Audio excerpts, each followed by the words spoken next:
नमस्कार दोस्तों। आज मैं मौका के ऊपर चर्चा करना चाहता हूँ।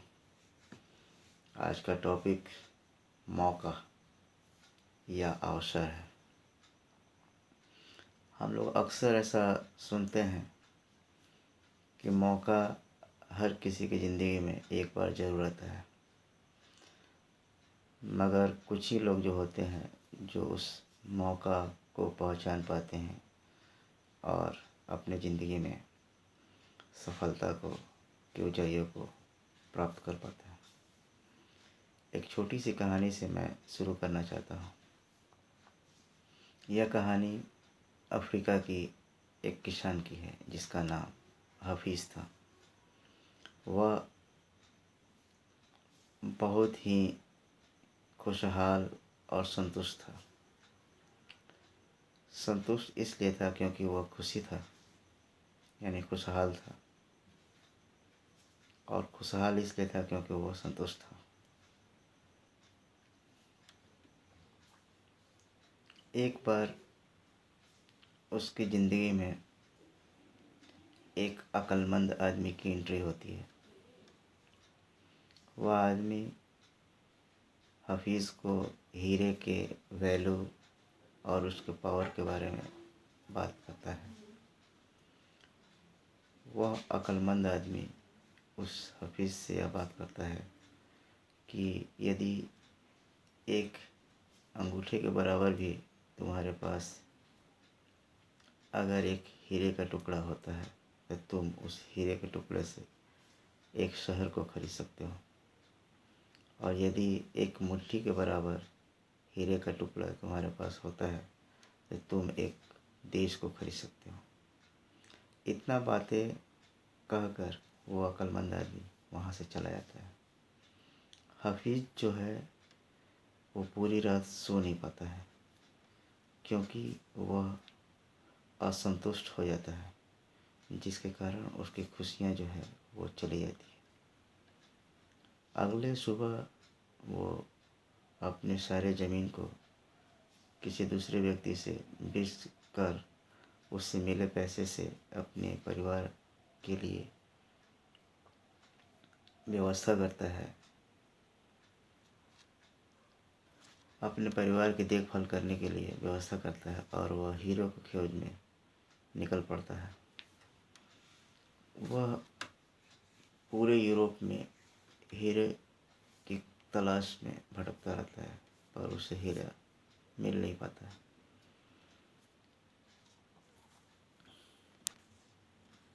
स्पेन पहुँचते पहुँचते उसकी मानसिक और शारीरिक और आर्थिक तीनों स्तर पर वह कमज़ोर हो जाता है,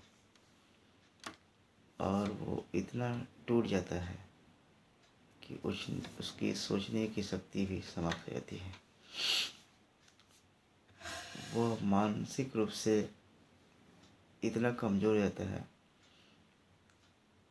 कि वह बार्सिलोना नदी में कूदकर डूबकर अपनी जीवन की लीला समाप्त कर देता है। उसके बाद वह आदमी जिसने हफीज़ की ज़मीन को ख़रीदा था, अपने ऊँट को लेकर उसे पानी पिलाने के लिए उसी खेत के पास जाता है जहाँ से नाले का पानी होकर गुजरता है। वह अपने ऊँट को पानी पिला रहा था, तभी दिन में सूरज की किरणें पत्थर पर पड़ती हैं, और उस पर पड़ने के बाद इंद्रधनुष की तरह वो रोशनी जगमगाने लगता है।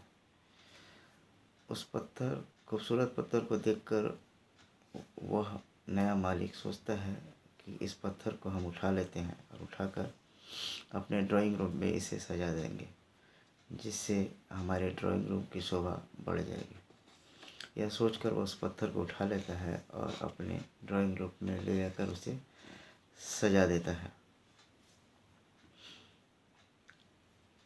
उसके बाद वह अक्लमंद आदमी उस नए मालिक के पास आता है, और वहाँ वो क्या देखता है, उसके ड्राइंग रूम में एक पत्थर जो है वो जगमग जगमग चमक रहा था और उससे बहुत सारी इंद्रधनुष रूपी किरणें निकल रही थी।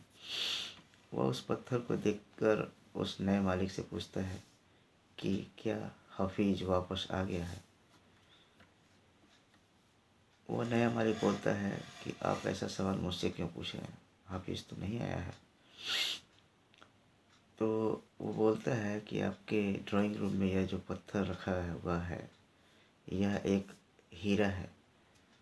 तो नए मालिक वो कहता है कि नहीं, यह हीरा नहीं है, यह तो एक पत्थर है और इसे मैं अपने खेतों के पास से होकर जो नाले का पानी गुजरता है वहाँ पर से उठा कर लाया हूँ। चलिए आप मेरे साथ, मैं आपको दिखाता हूँ। वहाँ पर ऐसे बहुत सारे पत्थर के टुकड़े पड़े हुए हैं।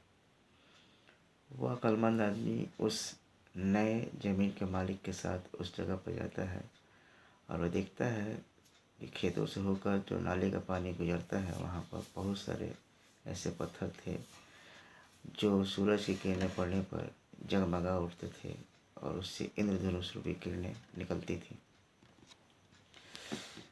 वह अक्लमंद आदमी उनमें से कुछ पत्थरों को जांच करने के लिए नमूने के तौर पर ले लेता है और उसे जांच करने के लिए भिजवा देता है। कुछ दिनों के बाद जब जांच करने के बाद यह पता चलता है कि वो सारे पत्थर हीरे के ही थे।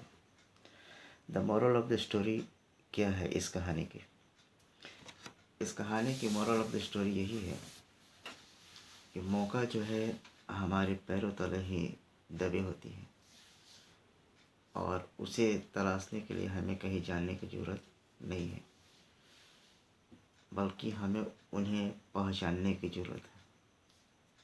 अक्सर ऐसा होता है कि दूसरों के खेतों की हरी घास सभी को हरी लगती है, यानी दूसरों के खेत की घास हमेशा हरी लगती है। अक्सर ऐसा देखा जाता है कि अगर हमारे पास अगर कोई अच्छी चीज़ है तो दूसरा व्यक्ति उस चीज़ को देखकर ललचा जाता है, और अगर एक दूसरे व्यक्ति के पास कोई अच्छी चीज़ है तो कुछ ऐसे लोग होते हैं, यानी वो उनके चीज़ों को देखकर ललचा जाते हैं, यानी एक दूसरे की अच्छी चीज़ों को देखकर लोग ललचा जाते हैं और उन चीज़ों को आपस में अदला बदली कर कर उन्हें खुशी होती है। जिन लोगों को मौके की पहचान नहीं होती है उन लोगों को मौके का खटखटाना एक शोर जैसा लगता है। किसी की भी ज़िंदगी में मौका एक ही बार आता है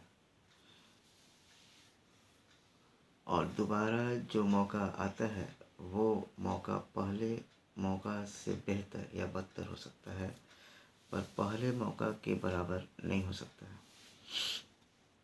किसी की भी ज़िंदगी में जब मौका आता है तो लोग उसकी कदर नहीं करते हैं या लोग उसे पहचान नहीं पाते हैं, और वही मौका जब उनके हाथों से निकल जाता है या उनकी ज़िंदगी से चला जाता है तो लोग उसके पीछे भागना शुरू कर देते हैं। इसलिए लोगों को मौके की पहचान होनी चाहिए। जिन लोगों को मौके की पहचान होती है वे अपनी ज़िंदगी में ऊंचाइयों को छूते जाते हैं और वे एक कामयाब या सफल इंसान बन जाते हैं। इसलिए सही समय पर सही फैसला लेना अपने जीवन में बहुत ही ज़रूरी होता है, क्योंकि गलत समय पर सही फैसला लेने पर भी वह फैसला गलत बन जाता है। गलत समय पर लिया गया सही फैसला भी गलत बन जाता है। तो अंत में आप सभी से मैं रिक्वेस्ट करता हूँ, जो लोग मेरे वीडियो को देख रहे हैं, जो लोग मेरे वीडियो को देख रहे हैं, लाइक कर रहे हैं, सब्सक्राइब कर रहे हैं, शेयर कर रहे हैं, कमेंट कर रहे हैं, उनसे मैं कहूँगा कि वे पुनः हमारे वीडियो को लाइक करें, कमेंट करें, सब्सक्राइब करें और ज़्यादा से ज़्यादा लोगों को शेयर करें। और जो लोग हमारे वीडियो को देख रहे हैं, लाइक कर रहे हैं, सब्सक्राइब कर रहे हैं, शेयर कर रहे हैं, कमेंट कर रहे हैं, उन सभी को दिल से धन्यवाद। Please share this video with maximum people. मिलते हैं अगले वीडियो में।